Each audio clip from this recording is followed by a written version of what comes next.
మీలో ఎంతమంది ఈరోజు $100 పెట్టి ఒక ఐటెమ్ కొని నెక్స్ట్ డే ఒక 10 డేస్ తర్వాత అదే స్టోర్‌కి వెళ్లి చూస్తే 50% ఆఫ్‌లోనో, 25% ఆఫ్‌లోనో ఒక $50కో, $70కో ఉంటే అయ్యో! వేస్ట్‌గా కొనేసానే డబ్బులంతా ఊరికే పోయాయి.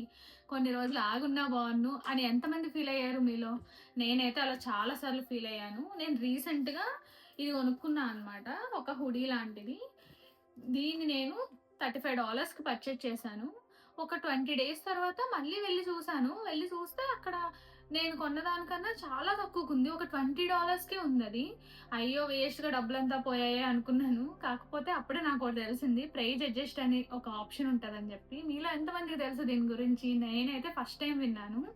మనం కౌంటర్ దగ్గరికి వెళ్లి, నేను ఇలా ఎక్కువ కాస్ట్‌కి కొన్నాను. అది ఇప్పుడు రేట్ అనేది తగ్గిపోయింది అని చెప్పామనుకోండి. మనకి ఎంతైతే డిఫరెన్స్ ఉందో అంటే $30 కొన్నారనుకోండి. అది ఇప్పుడు $20 ఉందనుకోండి. ఆ రిమైనింగ్ $10 మనకి క్యాష్ బ్యాక్ ఇచ్చేస్తారనమాట. వెంటనే మన కార్డ్‌లోకి మన మనీ ఏసేస్తారు. ఇదైతే మీ అందరికీ కూడా చాలా హెల్ప్‌ఫుల్ అవుతది అనుకోని షేర్ చేసుకుంటున్నాను ఈ ఇన్ఫర్మేషన్.